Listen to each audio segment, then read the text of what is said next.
When I was about 6 years old, my brother had an old VHS of the Stray Cats, and that got played a lot in the house. And I think from that, the White Falcon was always something that I was trying to get my hands on. But I never actually saw a Gretsch until a Guitar Factory in Parramatta had this second-hand one, which is the one I ended up acquiring. But it was there in the shop window. I went in there a couple times to play it, and they weren't very excited about me playing it because it was a quirky instrument for a 15-year-old to play.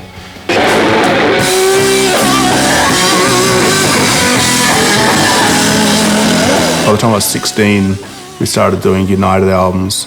You know, every year we'd do an album, and I'd try and get better at guitar and concept on the albums. And so I got the Gretsch White Falcon, I think, on the second United album, which by that point I got the White Falcon, the Vox DC30, and I was like, I'm set. Like, this is my sound.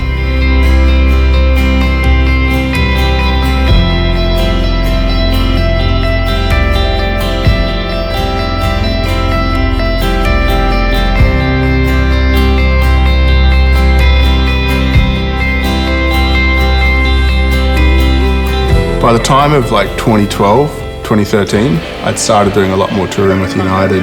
I used my original White Falcon for a little bit. With the amount of damage that I'd done over the touring, I just decided that I just wouldn't travel with it anymore.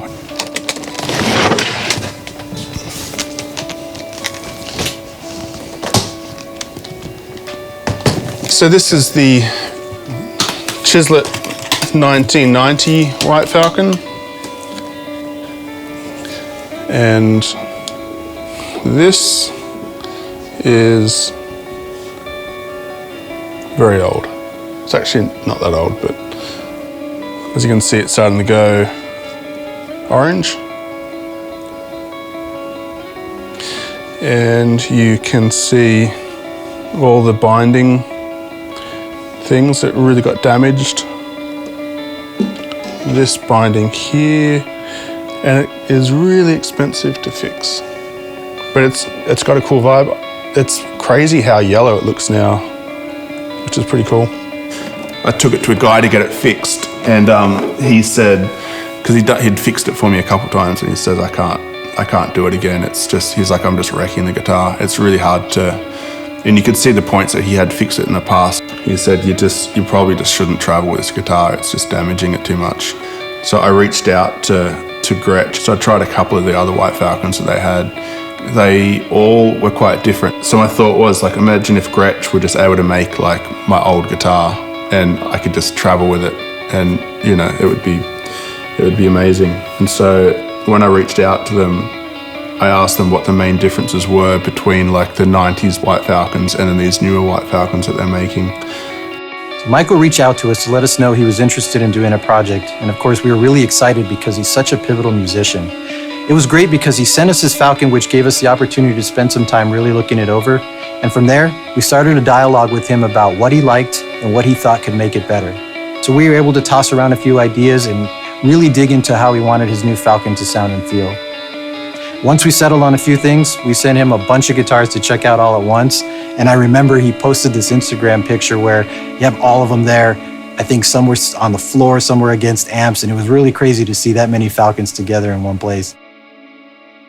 So this is the version 2 that they made. So they made 3 of these. As soon as I tried this one, I was like, oh yeah, this is perfect. And it's got the spruce top and the trestle bracing, and the only big difference is it's a lot louder than my original White Falcon, and it just sounds incredible. Yeah, so we just pretty much started touring with it. I think they were surprised that I just was like sorted, and then I've been playing it ever since.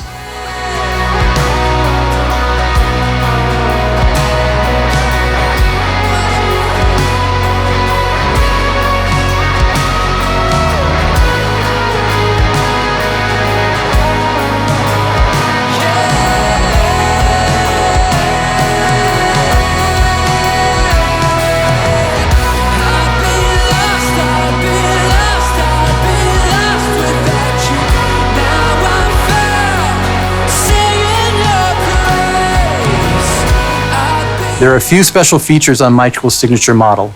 He was looking for a big, vibrant sound that would give him that famous Gretsch clean while also allowing him to drive his tone pretty hard without a lot of feedback. To get there, we tried pairing the solid Sitka spruce top with our 1959 trestle bracing. Now, we used spruce tops on those early 55 Falcons, and it gave the guitar a nice, crisp, resonant sound.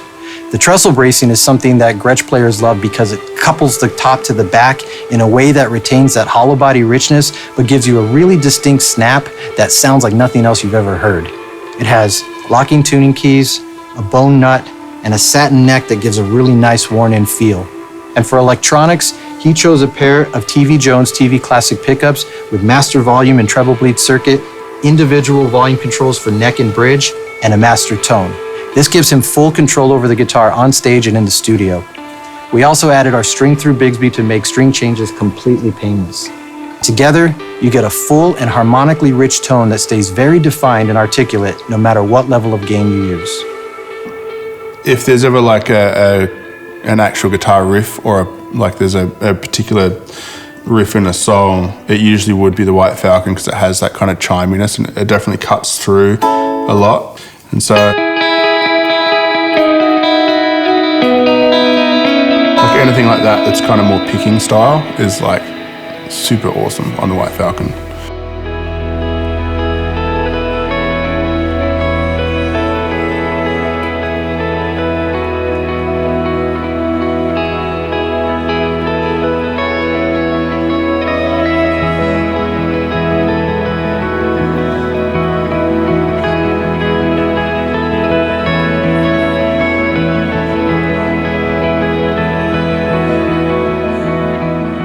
You know, because I've been playing it since I was young, the Bigsby has always been like a big part of the, like running that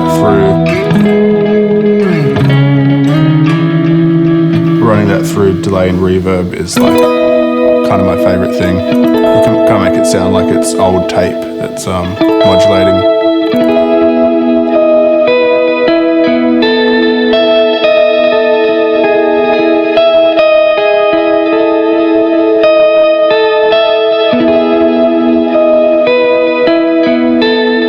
I got the Player's White Falcon that had, they'd redone the machine heads, which I thought were really cool, like to the old style White Falcon, and they'd had the string through, which I thought was really awesome. So they'd already done a lot of things to make the White Falcon a bit more modern, which was some of the mods that I'd been trying to do on my original White Falcon. When they said, like, you know, we could just take a lot of the Player's stuff that we'd done and put that with like some of your older White Falcon design stuff. Like in theory, that would just be like the perfect White Falcon for you. I guess merging those two concepts was like a real game changer. I would definitely say that this is the best Gretsch that I've played.